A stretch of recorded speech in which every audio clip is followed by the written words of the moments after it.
네, 수요 예배 때에는 웨스트민스터 소요리 문답을 나누고 있습니다. 오늘은 106문입니다. 그래서 제목은 시험 악으로부터이고요. 주기도문의 6번째 강구에 해당합니다. 오늘 하고 다음 주 하면 소요리 문답은 이제 끝이 납니다. 그리고 이제 벨직 신앙고백서를 하려고 합니다. 우리 홈페이지에 이제 교회 소개에 보면 웨스트민스터 신앙고백서, 대소요리 문답, 벨직 신앙고백서, 하이델베르그 요리 문답, 도르트 신조를 고백한다고 나와 있습니다. 그러하기에 지금 이제 신앙고백서는 배웠고요. 소요리 문답, 대요리 문답과 함께하여서 이제 배우고 있고, 하이델베르그 요리 문답은 우리 소그룹에서 또 배우고 있고요. 도르트 신조는 우리 이제 SFC가 배우고 있습니다. 그래서 이제 벨직 신앙고백서까지 하면 이제 홈페이지에 올라와 있는 것은 한번 이제 쭉 훑는 것이 됩니다. 그리고 이제 이대호 전사님이 혹 이제 수요일이나 혹은 기도 이제 설교에 좀 기회가 되어지면 이제 도르트 신조를 좀 해주시면 어떨까 하고 생각을 하고 있습니다. 그래서 이렇게 하게 되면요, 우리 신앙에 탄탄한 기초가 세워지는 것이에요. 내용은 대동소이합니다. 크게 다르지 않습니다. 순서 좀 다르고요. 그렇게 고백하게 되어지는 배경이 좀 다르고, 나라가 다르고, 또 기록한 사람이 다릅니다. 그런데 우리 사람은 참 연약하기에 배우고 배워도 또 잊어버리고 또 잊어버리는 것이지요. 그래서 계속해서 반복해서 배우고, 우리의 생각 속에, 우리의 입술 속에, 우리의 삶 속에, 우리의 신앙 속에 하나님의 말씀이, 하나님의 은혜가 가득하게 세워졌으면 합니다. 그러한 공부들이 우리의 신앙을 새롭게 하고요, 또 바르게 하고요, 또 하나하나 배우고 마음에 새겨갈 때에 우리 신앙과 삶에 있어서 지금 이러한 내용들이 성경에 기록되어진 그 내용들, 우리로 하여금 배웠으면 하는 그 모든 것들을 아주 구체적으로, 또 실제적으로, 심지어 행동 양식까지도 우리에게 가르쳐주고 있음을 우리가 배우고 있습니다. 하나씩 공부하며 적용해 나갈 때에 예수님 반석 위에 튼튼하게 세워지는 신앙의 집이 되어질 것입니다. 그래서 지금 우리는 이제 소요리 문답을 나누고 있고요. 소요리 문답의 맨 끝에 주기도문, 그 주기도문 가운데에 이제 마지막 두 가지만 남아 있습니다. 이제 오늘 마지막 6번째 간구하고 이제 다음 주에 마지막 맺음말까지 하면 주기도문도 끝나고 또 소요리 문답도 끝나게 됩니다. 지난 시간에는 5번째 간구해서 죄 용서함에 대하여서 말씀을 드렸지요. 우리가 주님으로부터 받은 바 은혜가 매우 큽니다. 그 은혜는 무엇이냐? 그 중심에는 예수님의 이름으로 말미암은, 예수님의 보혈 십자가의 공로로 말미암은 죄 용서함이 있습니다. 우리가 주님으로부터 받은 그 죄 용서함의 은혜가 있기 때문에 우리가 우리에게 죄 지은 자를 충분히 용서해 줄 수 있는 것입니다. 기억하시길 바랍니다. 우리가 남을 용서할 수 있고, 나에게 해를 가하고 나에게 못되게 굴는 사람을 용서해 줄 수 있는 이유는 주님이 먼저 우리를 용서해 주셨기 때문입니다. 우리가 주님의 원수되고 하나님의 원수되었을 때에 그러한 우리를 구원하시기 위해 이 땅에 오시고 낮아지시고, 그 낮아지심의 끝인 십자가를 지기까지 우리에 대한 사랑을 증명해 보이셨습니다. 그 사랑을 우리가 받았어요. 성령 하나님 지금 우리와 함께 하십니다. 우리의 눈에 보이지 않지만, 우리의 귀에 들리진 않지만 살아계신 하나님께서, 본질은 하나님과 같으신 그 성령님께서 지금 이 시간 우리와 함께 하십니다. 그 성령께서 우리에게 그 2000년 전 돌아가신 예수님의 십자가의 은혜가 적용되도록 하나하나 가르쳐주고 계십니다. 그렇게 우리가 용서받았기 때문에 우리 또한 누군가를 용서할 수 있습니다.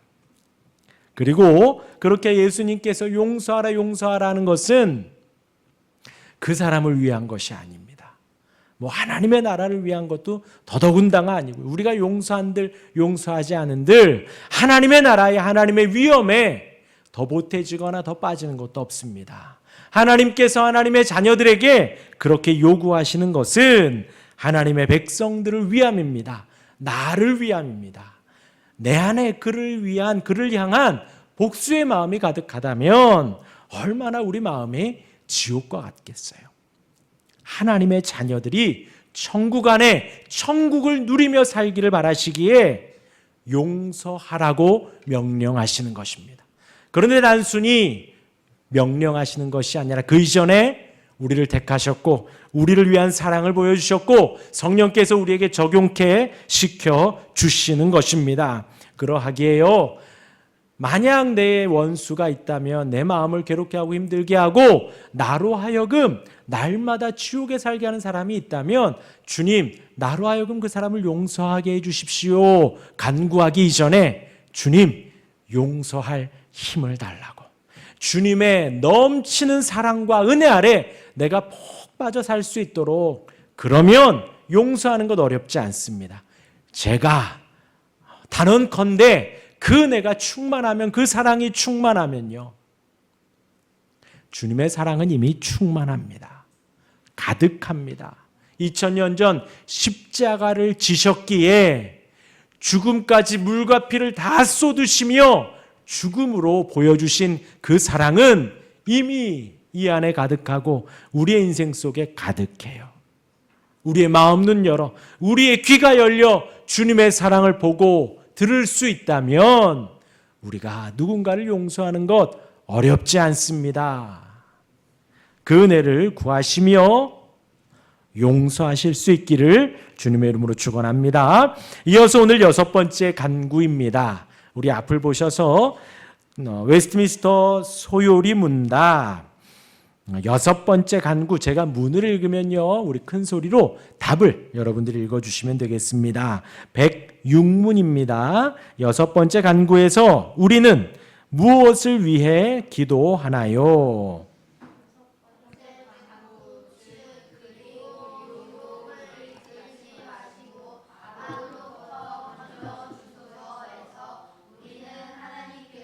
우리가 죄에 유혹되는 것을 막아주시거나 혹은 우리가 유혹에 빠졌을 때에 우리를 지원해 주고 건져주시기를 기도합니다.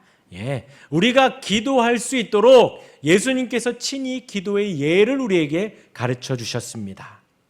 이렇게 똑같이 토시 하나 안 틀리고 반복해서 기도해라 그렇게 말씀해 주신 것이 아니라 이것이 기도의 모범이다, 이것이 기도의 올바른 예다 하나님께서 가르쳐 주셨기 때문에 이것의 중심으로 하여서 이것에 마음을 담아 우리가 기도를 하면 되는데, 오늘 6번째 간구에서 예수님이 이러한 뜻으로 말씀을 하신 것입니다.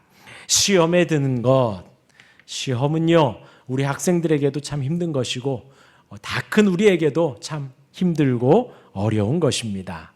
학교에서 시험 본다고 하면 정말 힘들죠. 물론 여기에서 말하는 시험은 그 시험은 아니지만 아무튼 우리 인생에 있어서 시험이라는 것은 그것이든 이것이든 참 힘든 것은 사실입니다. 시험에 드는 것, 유혹에 드는 것에서부터 또 악에서, 죄악에서 건져달라고 기도하는 거예요. 시험과 유혹, 악과 죄악, 이것이 누가 활용하는 것인가? 사단이 활용하는 거예요. 사단, 마귀, 하나님과 반대되는 세력입니다. 영적 세력이지요. 사단이 우리를 넘어지게 할 때에 이런 것들을 사용합니다. 시험과 유혹과 죄와 악. 조금 생각해 본다면 마귀가 우리를 하여금 하나님과 멀어지게 할 때에 두 가지 경우를 사용을 하는데, 하나는 우리를 아주 처참한 상황과 환경 가운데 빠뜨린다는 거예요. 아주 비참하게. 그렇게 해서 우리의 영혼이 점점 메말라가고 우리의 영혼이 다른 것들을 생각할 여유가 없을 정도로 막 처참하게 만들어가게 먼저는 만들어요. 우리의 영혼을 그렇게 병들게 하는 것. 그렇게 하는 방법이 하나가 있고, 또 하나는 그보다도 더 즐겨 쓰는 것이래요. 즐겨 쓰는데 어떻게 하냐? 우리의 모든 일들을 잘 되게 한다는 거예요. 우리의 모든 일들을 잘 되게 해서 유혹을 합니다. 그래서 우리로 시험임을 알아채지 못하게 한다는 거예요. 그런 예 많이 들어보셨을 거예요. 개구리를 물에 삶을 때 어떻게 하면 된다? 뜨거운 물에 개구리를 넣으면 된다? 왜 안 될까? 네, 뜨거운 그 냄비에다가 물이 팔팔 끓는 냄비에다가 개구리를 넣으면 개구리가 튀어나와요. 팔딱 뛰어나와요. 그래서 개구리를 삶을 때에는 찬물에다가 미지근한 물에다가 개구리를 먼저 넣고 그러면 개구리가 거기에서 헤엄을 친대요. 헤엄을 치면 그 밑에서 불을 뗍니다.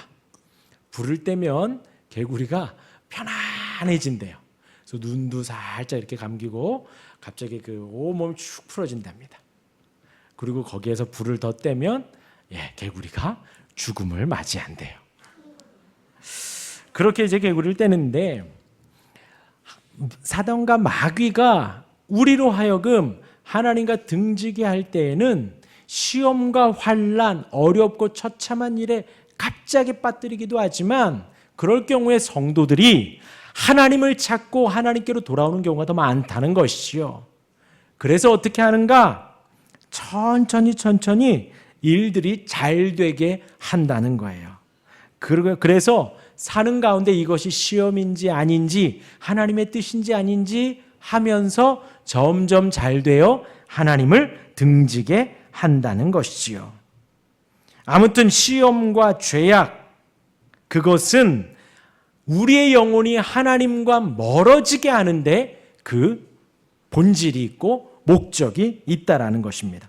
어떻게든 하나님을 떠나게 하는 것, 그것이 시험과 죄악을 통해 사단과 마귀가 우리에게 원하는 결과물이라는 거예요. 성경의 옛 가운데 오늘 본문을 읽은 예수님의 예를 한번 보도록 하겠습니다. 예수님이 이제 공생의 사역을 시작하기 전입니다. 시작하실 때에 마귀로부터 3가지 시험을 당합니다. 마태복음 오늘 읽은 1절부터 4장 1절부터 11절까지인데 지금 예수님께서 40일을 굶으셨습니다. 금식하신 후에 줄여 있습니다. 40일을요. 첫 번째, 마귀가 나타나서 그 돌로 떡덩이를 만들게 합니다. 광야에 있기 때문에 돌들이 참 많습니다. 근데 그 돌들로 마귀가 떡덩이를 만들려고 합니다. 왜요? 지금 예수님이 40일을 줄였기 때문에 그러면 마귀의 말에 순종할 수 있을 것 같기 때문이지요. 그런데 예수님은 마귀의 말을 듣지 않습니다. 그럼 하시는 말씀이 사람이 떡으로만 살 것이 아니요 무엇으로 산다고요? 하나님의 입으로부터 나오는 모든 말씀으로 살 것이라 하여 성경을 인용합니다. 이 인용한 말씀이 하나님께서 출애굽시킨 이스라엘 백성을 광야에서 먹이실 때에 이 말씀을 선포하신 거예요. 그리고 그 말씀을 예수님께서 지금 사단에게 선포하고 있습니다. 사실 우리가 사람이 살아가는 데 있어서 떡으로 살아갑니다. 매우 중요하죠. 떡이 있어야 합니다. 그런데 떡으로도 살고 말씀으로도 살아야 한다. 지금 예수님은 그 말씀을 하시는 것이 아닙니다. 우리를 진정 살게 하는 것은 떡이 아니라 하나님의 말씀이라는 것을 선포하고 있는 거예요. 40일을 줄이신 주님이 그 마귀의 시험에 넘어가지 않은 것입니다. 떡으로 줄였기 때문에 떡을 먹어야 된다가 아니라 줄여서도 하나님의 말씀을 먹어야 한다는 거예요. 우리에게 있어서 이 하나님의 말씀은 교양의 말씀이 아니라 그냥 단순히 일주일에 한 번 보는 말씀이 아니라 우리가 삼시세끼 먹는 밥과 같이 그보다 더 우리에게 생명을 주는 말씀이라는 것입니다. 그것을 지금 예수님이 분명히 선포하여 마귀의 시험에서 이기시는 것입니다. 두 번째, 마귀가 성전 꼭대기 높은 곳으로 예수님을 모시고 갑니다.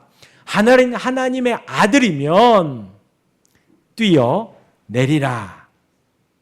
그러면서 마귀도 성경을 인용합니다. 너를 받들어 발이 돌에 부딪히지 않게 하리로다.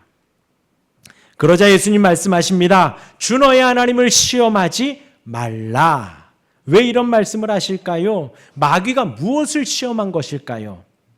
마귀는 뛰어내려서 천사가 건져주면 너가 하나님의 아들이라는 거예요. 누구를 향해서요? 성자 하나님이신 예수님을 향해서 지금 그렇게 말을 하고 있는 거예요. 마귀는 내가 하나님의 아들이니 하는 거예요. 하준이가 내 아들이니 하는 거예요. 하율이가, 하민이가 내 아들이니 하는 거예요. 우리 아들들은 유전자 검사를 할 필요가 없습니다. 저를 닮았기 때문에. 우리 예수님은요, 하나님이십니다. 하나님이신 그분이 이 땅에 오신 거예요. 그러하기 때문에 예수님에게 있어서 너가 하나님의 아들이니? 라는 말이 시험거리가 될까요? 안 될까요? 전혀 되지 않습니다. 전혀 되지 않습니다. 사실 그런 적이 있긴 하죠. 저희 어렸을 때에 제가 한 3학년 때까지는 속았던 것 같아요. 저에게는 누님 둘이 있는데 심심하면 저를 놀려먹었어요. 너를 저 다리 밑에서 주워왔다. 야, 안 믿어요. 그런데 좀 이따 작은 누나가 또 그래요. 너 정말 다리 밑에서 주워왔어. 아유, 막 웃으면서 넘기는데 또 좀 이따 큰 누나가 또 얘기합니다. 너 정말이야, 다리 밑에서 주워왔어. 또 좀 이따가 둘이 합세하면 한 30분 지나면 1학년, 2학년인 제가 울음을 터뜨려요. 아니라고 막 우는 거예요. 그렇게 시험하기는 하지만 지금 마귀가 너가 하나님의 아들이면 뛰어내려도 살 거다라는 것입니다. 그럼 우리에게 적용하면 뭐 어떻게 될까요? 마귀가 우리에게 너가 하나님의 자녀냐라는 거예요. 그리고 어떻게 시험을 할까요? 지금 너 어려운 일 있지? 그 일이 되면 너가 하나님의 자녀고 안 되면 하나님의 자녀가 아니야. 너가 아픈 일이 있지? 그 일이 잘 되면 하나님의 자녀고 안 되면 하나님의 자녀가 아니야. 마귀는 자꾸 이렇게 우리로 하여금 하나님을 시험하게 만듭니다. 시험하게 만듭니다. 그리고 혹 우리가 거기에 넘어가서 그렇게 기도하기도 하죠. 하나님, 이 일만 잘 해결되면 제가 하나님 잘 믿겠습니다. 이 일만 잘 해결해 주시면 제가 하나님의 자녀인 걸 믿겠습니다. 정말 유치한 기도예요. 근데 제가 유치한 기도라고 하지요. 근데 정말 우리 마음이 다급하면 이렇게라도 기도가 나오기는 합니다. 그러나 이 기도가 우리의 기도의 결론이 되어서는 이 마귀의 기도에 우리가 속는 거예요. 기도를 하다가 우리의 간절함이 넘어서 간절함이 커져서 이렇게 기도할 수는 있습니다. 주님, 제발 이 일을 해결해 주십시오. 제발 낫게 해 주십시오. 제발 허락해 주십시오. 그러면 제가 잘 믿겠습니다. 그러면 하나님이 살아계심을 믿겠습니다. 라고 기도의 중간에 이런 말이 나올 수는 있지만 기도의 결론에는 주님, 그리하지 아니하실지라도 제가 주님을 더 사랑하겠습니다. 그렇게 되지 않더라도 하나님은 여전히 내 하나님이십니다. 그렇지 않더라도 주님 사랑하는 마음 내가 더 커져갈 수 있도록 날 도와주시고 내 믿음 없음을 도와주옵소서 하고 그렇게 기도가 마무리되어야 해요. 아시겠죠? 이렇게 두 번째 시험을 예수님이 이기셨습니다. 그리고 마지막이지요. 나에게 경배해라. 그리하면 이 모든 것을 너희에게 천하만국을 너희에게 주리라. 세 번째 이렇게 시험을 하자 예수님께서 사단아 물러가라. 주 너희 하나님께만 경배하고 다만 그를 섬기라. 하고 그냥 쫓아버리신 거예요. 쫓아버리시니 그렇게 갑니다. 오직 저와 여러분들 우리는 하나님만 섬겨야 합니다. 하나님께만 경배하고 하나님만 높일 수 있어야 합니다. 지난 주일에도 우상숭배에 대하여서 말씀을 드렸습니다. 하나님 아닌 다른 것에 우리가 경배하고 찬양하고 높이고 의지하고 내가 하나님 아닌 다른 것에 마음의 평안함을 느끼려 하고 누리려 한다면 그 모든 것이 다 우상이라고 말씀을 드렸어요. 그러면 안 된다는 거예요. 오직 하나님만 의지하라는 것입니다. 지난 월요일부터 수요일까지 사회복지 세미나로 경주를 다녀왔습니다. 경주 다 가보셨지요? 경주에 뭐가 있죠? 아닌데 전주 비빔밥인데. 네. 경주에는 뭐 불국사가 있고 또 석굴암이 있지요. 뭐 다 가보셨으니까요.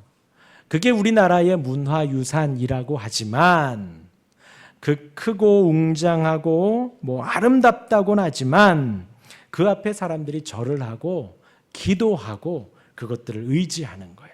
돌상인 그것인데 그냥 단순히 나무 목상인데 그 앞에 머리를 조아리며 기도를 한다라는 것이죠. 화려하게 금으로 치장하고 웅장하게 건물을 만들고 그것이 신이고 평안을 주고 일들을 해결하게 하고 그때 당시에 그렇게 머리를 조아리고 할 때에 전쟁에 승리하고 뭐 병이 낫고 하면서 의지를 했다라는 것이죠. 먹고 살게 해줬다라는 거죠. 또 이제 그 상들이 미술적 가치가 매우 높다고 합니다.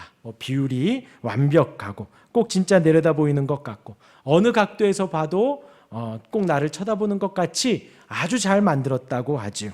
그리고 또 석굴암 같은 경우 위에가 이렇게 도무로 되어 있는데 그 도물 돌로 쌓기에 참 어려운데 과학적으로 정말 잘 쌓아서 우리나라 사람들이 참 그렇게 예술적 가치도 높다라고도 합니다. 그런데 사실 그렇게 뭐 그것이 불교여서 그런 예술적 가치가 높다라고 말하기에는 또 좀 그래요. 서양에도 뭐 성화를 그리고 뭐 하는 데 있어서 예술적 가치가 높은 것이 많이 있습니다. 이탈리아 그 바티칸 그 성 베드로 성당에 가보면 오른쪽에 마리아가 예수님의 시체를 이렇게 안고 있는 피에타라는 상이 있어요. 그것이 그렇게 예술적 가치가 높답니다. 그래서 어떤 조각가가 그 미켈란젤로가 만든 그 상을 가지고 나도 한번 만들어 보겠다. 저게 뭐 어렵다고 하고 도전을 했다가 계속해서 실패하는 거예요. 손이 떨어지고 이렇게 상이 맞춰지지가 않고 여러 번 실패하다가 떨어져서 정말 그 성당에 가서 그 피에타 상에다가 돌을 던졌다 그러든가 뭘 집어 던져서 너무 화가 나서 미켈란젤로 만들었는데 나는 못 만드니까 화가 나서 집어 던졌대요. 그래가지고 그게 좀 상했다고 하더라고요. 그 이후에 피에타 상 앞에 방탄 유리를 이렇게 해놨답니다. 그래서 이렇게 보호하려고. 그러니까 그만큼 정말 완벽하게 잘 만들었다라는 거죠. 그리고 그 모든 거기에 있는 성당의 위에 있는 그림들을 보면 성화들을 보면 정말 아름답습니다. 그러니까 우리나라에 있는 그런 조각상이나 미술품들이 불교여서 어떤 능력이 있어서가 아니라 예술적으로 완벽한 것은 그러할 수 있다라는 것을 말을 하죠. 아무튼 현재에도 많은 사람들이 그 절을 찾아가고 그 우상 앞에 벽돌 앞에 절을 하고 머리를 숙인다라는 거죠. 전 세계에서도 와서 막 보기도 하고 그렇게 합니다.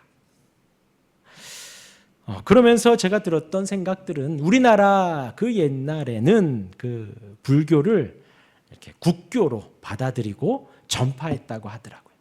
그리고 그 앞에서 전쟁 나가기 전에 혹은 나라의 역병이 돌 때에 그 앞에서 많이 그렇게 했다고 합니다. 그런 생각들을 하면서 하나님이 우리나라를 정말 사랑하시는구나. 그렇게 우상을 숭배하고 우상을 섬기는 데 있어서도 불상 앞에 절을 하고 말씀드렸잖아요. 우리에게 생명을 주시고 우리에게 힘을 주시는 분은 오직 하나님이시라는 거예요.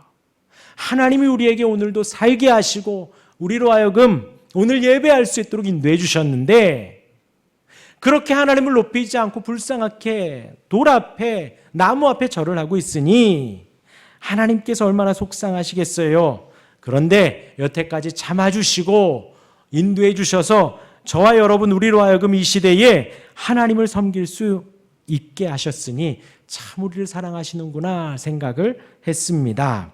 아무튼 우리는 하나님 한 분만 경배하고 그분께만 절을 해야 합니다. 이 땅에 그 어떤 것이라도 형상이나 우상을 만들면 안 된다라는 거죠. 지금 마귀가 예수님께 마지막으로 그것에 대한 시험을 한 거예요. 나에게 절해라. 온 세상 영광을 다 주겠다. 예수님 만약에 그러면 그 말이 맞다면 예수님이 십자가를 질 필요가 없지요. 십자가를 질 필요가 없습니다. 십자가를 지시고 부활하셔서 세상 만국의 모든 영광과 능력과 힘을 우리 주님이 가지고 계시거든요. 그런데 지금 마귀가 공생애를 시작하며 그 세 번째 시험을 한 거예요. 우리 예수님 하나님이시기에 그 마귀의 시험에 넘어가지 않으셨습니다.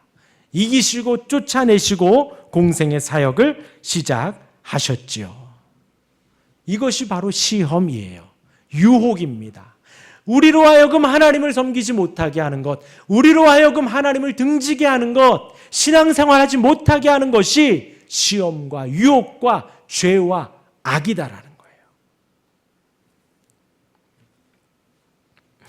그리고 이제 한 가지를 더 우리가 살펴보면 예수님 십자가 지시기 전에 마지막 겟세마네 기도를 하는 장면을 여러분들 잘 알고 계실 겁니다. 3번을 기도하는데 그렇게 2 제자를 데리고 가시지요. 그리고 그 제자들에게 기도하라고 하십니다. 기도했을까요? 안 했을까요? 안 했어요. 마태복음 26장 40절 41절에 3번을 왔다 갔다 하시면서 2번째 예수님이 제자들에게 말을 합니다. 40절 41절에 제가 읽어드립니다. 제자들에게 오사 그 자는 것을 보시고 베드로에게 말씀하되 너희가 나와 함께 1시간도 이렇게 깨어 있을 수 없더냐. 41절에 시험에 들지 않게 깨어 기도하라. 마음에는 원이로되 육신이 약하도다 하시고. 그러니까 우리가 시험에 들지 않으려면 어떻게 해야 된다고요? 기도해야 된다는 것을 예수님이 알려주시는 거죠. 그 제자들에게 단도직입적으로 이야기하셨어요. 12명의 제자 중에 2명에게 말한 게 아니라 2명만 데리고 와서 예수님은 저쪽 가서 힘을 내어서 땀방울이 핏방울이 되도록 기도하시고 그리고 그 자리에서 제자 2명에게 깨어 기도해라. 시험에 들지 않도록 기도해라. 권하는데 이들이 기도하지 않은 것입니다. 왜요? 예수님이 왜 기도하라고 하셨지요? 이제 조금 있으면 예수님이 잡혀가거든요. 결박당하거든요. 무기력하게 가운데에서 여러 사람들의 모욕을 당하고 손가락질을 당하고 잡혀가시는 거예요. 그 큰 일을 치르는 가운데 제자들이 시험에 들지 않게 기도하고 있으라는 거죠. 앞으로 있을 일들이 어마어마한데 그것에 대하여서 기도하며 준비하라는 것입니다. 그런데 그들은 기도하지 않았지요. 기도하지 않으니 예수님 잡혀가자마자 곧바로 도망쳐 버리는 상황이 되었습니다. 그리고 3번이나 부인하기까지 했지요. 예수님 모른다고. 그렇게 예수님을 부인하는, 거짓말하는 죄악 가운데 빠져버리게 되었다는 거죠. 그러기에 저와 여러분들 항상 기도해야 합니다. 기도해야 합니다. 앞으로의 상황에 대하여서 아주 세세하게 기도하실 수 있기를 바랍니다. 매일 먹는 우리의 세 끼의 식사이지만 하나님 앞에 간구하며 기도하는 것처럼 또 앞으로에 있을 크고 작은 일들, 부모의 일들, 형제자매의 일들, 자녀들의 일들, 모든 일들 속에 기도하며 준비하시고 바라며 내 마음이 시험에 들지 않기를 기도하실 수 있기를 바랍니다. 여기서 우리가 한 가지 더 생각할 게 있습니다. 그렇게 베드로는 예수님을 부인했지요. 더 심한 제자가 있었습니다. 가롯 유다이지요. 유다가 예수님을 팔아넘겼습니다. 그럼 묻겠습니다. 예수님을 팔아넘긴 죄가 클까요? 예수님을 3번 부인한 죄가 클까요? 팔아넘긴 죄가 더 클까요? 부인한 죄가 더 클까요? 둘 다 클까요? 네. 뭐 크게 차이 없을 것 같아요. 예수님의 입장에서. 그렇죠. 우리 사이에서 뭐 배신했네 어떠네. 부인하는 것도 모른다고 하는 것도 사실 배신이잖아요. 나 저 사람 몰라요. 정말 몰라요. 부인하는 것도 배신이고요. 팔아넘긴 것도 배신이고요. 생각해보면 크게 차이가 없어 보입니다. 그런데 중요한 것은 그 죄를 짓고 난 후 그 두 사람의 삶이지요. 그 두 사람 중 가룟 유다는 예수님을 팔고 나서 후회를 했습니다. 내가 실수했구나, 잘못했습니다. 그리고 베드로도 닭이 3번 울자 후회되어 땅을 치고 통곡을 했지요. 그 다음 베드로는 생업으로 돌아갔고요. 유다는 스스로 목숨을 끊었습니다. 저와 여러분들, 우리가 살면서 이러한 죄만 안 짓겠습니까? 하나님 앞에 더한 죄도 지을 수 있습니다. 만약 사회법, 실정법, 우리가 죄를 지었다면, 범죄를 저질렀다면 어떻게 하면 될까요? 자수하면 돼요. 자수하고 잘못했습니다, 잘못 인정하고 나라에서 주는 뭘 받으면 됩니다. 손해배상해 주면 되고요. 혹 실정법을 어긴 것은 아니지만 하나님의 말씀에 계명에 어기는 일 많이 있을 수 있지요. 형제를 향하여 나가라 하는 것도 살인하는 죄를 지은 것이고, 이성을 보고 음욕을 품는 것도 간음하는 죄를 지은 것이라 하였으니 우리의 눈뜨고 사는 모든 것이 죄일진데 우리가 그 죄를 지으며 하나님 앞에 회개하면 됩니다. 회개하면 돼요. 진정으로 회개하면 됩니다. 그러면 진정으로 회개하면 그 진정으로 말미암아 우리를 용서해 주시지요? 아닙니다. 우리를 용서해 주는 근거는 우리의 마음을 담은 회개도, 우리의 진실한 고백도 아니라 예수님의 십자가 공로 때문에 우리가 죄 용서함을 받는 것이에요. 우리가 의롭다 여겨지고 죄 없다 여겨지는 것은 오직 예수님의 십자가의 죽음 때문인 것입니다. 우리가 그 주님을 의지하여 우리의 죄를 고하면 우리 주님은 어떠한 죄라도 용서해 주시는 거예요. 그러하기에 우리도 주님의 자비하심을 의지하고 사랑을 의지하고 고백하며 진심으로 회개할 수 있는 우리가 되기를 바랍니다. 우리의 삶 속에서 여러 가지 시험을 만납니다. 어떤 시험은 우리가 준비할 수 있습니다. 마음으로도 대비할 수 있습니다. 또 어떤 시험은 갑자기 오기도 합니다. 생각지 못하게 오기도 합니다. 또 어떤 시험은 상대가 마음 먹고 달려들었어요. 그러면 우리가 당할 수밖에 없습니다. 대처하지 못하고 준비하지 못하고 힘들어지기도 해요. 또 어떤 시험은 상대가 그런 의도가 없는데도 불구하고 내 자격지심이 혹은 내 마음밭이 삐뚤어져서 굳이 시험을 또 당하기도 합니다.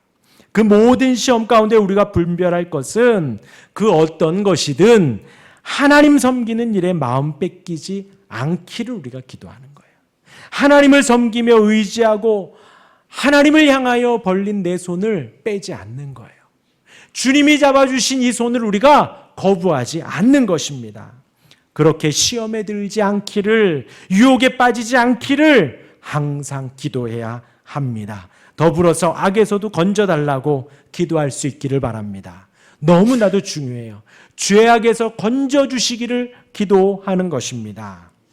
우리가 살면서 사기를 당할 수도 있습니다. 혹은 어떤 모든 면에서 악에서 건져달라고 기도해야 할 많은 상황들이 있을 수 있습니다. 그렇게 기도할 수 있는 일들이 있기를 바랍니다. 심지어 우리는 우리가 모르게 죄에 빠질 수도 있습니다. 우리가 모르는 가운데 이게 죄가 죄인지도 모를 수도 있습니다. 하나님 우리로 보게 하셔서 그 죄에서, 그 악에서 우리를 건져달라고 기도할 수 있는 우리가 되기를 바랍니다. 한 가지만 더 말씀드리고 마칠게요. 요셉이 보디발의 집에서 종으로 살아가지요. 총무를 맡았다고 해요. 심지어 보디발 아래에 바로 요셉이 그렇게 살아갔었죠. 그런데 보디발의 아내가 그 요셉을 유혹합니다. 그런데 넘어가지 않지요. 요셉의 말이 이렇습니다. 창세기 38장 9절에 이 집에는 나보다 큰 이가 없으며 주인이 아무것도 내게 금하지 아니하였어도 금한 것은 당신뿐이니 당신은 그의 아내임이라. 그런즉 내가 어찌 이 큰 악을 행하여 하나님께 죄를 지으리까. 우리가 범하는 모든 죄악들, 특히 이런 음란과 간음의 죄는 단순히 사람과 사람 사이에 범하는 죄가 아니라 하나님 앞에 죄를 짓는 것이다 라는 것이에요. 단순히 배우자를 배신한 것이 아니라 하나님께 죄를 짓는 것이라는 것을 알려주는 것이지요. 우리의 모든 죄가, 마찬가지로 우리의 모든 죄가 하나님께 범하는 죄라는 거예요. 단순히 남을 속이고 단순히 남을 아프게 하는 것 정도가 아니라 하나님께 우리가 죄를 짓는 것입니다. 그리고 우리가 살아가며 우리에게 늘 그런 유혹이 있습니다. 요셉이 가정총무에서 이제 감옥에 옥살이를 하게 되지요. 그런데 옥살이를 하게 되지만 하나님 앞에 죄를 짓지는 않았다라는 것입니다. 만약 저와 여러분들에게 그러한 유혹이 있다면 어떻게 하실 것입니까? 어떤 선택을 할까요? 하나님 앞에 죄를 짓고 이 땅에서 태평하게 편안하게 살 길을 선택을 할까요? 아니면 옥에 갇히기는 갇히지만 하나님 앞에 내가 죄를 짓지 않고 신실하게 사는 삶을 살아갈까요? 그래서 우리 예수님 우리에게 기도를 가르치시며 마지막 간구로 시험에 들지 않기를, 악에서 건져주시기를 기도하라는 것입니다. 이 세상을 살기에 수많은 시험과 유혹이 있습니다. 이 세상을 살기에 우리가 정신 차리지 않으면 나도 모르게 죄의 한 손을, 죄의 한 발을 담그고 있을 수도 있습니다. 우리가 정신을 차리지 않으면 우리의 귀가, 우리의 삶이 어느새 죄악을 향하여 나아갈 수도 있다라는 거예요. 그러하기에 예수님 이 마지막 6번째 간구에서 우리에게 간절히 기도하라는 거예요. 시험에 들지 않기를, 유혹을 잘 이겨낼 수 있기를, 그리고 죄와 악한 이 삶 속에서 주님이 건져주시고 구원해 주시기를, 그렇게 간절히 기도할 수 있는 저와 여러분들 우리가 되기를 주님의 이름으로 축원합니다. 아멘.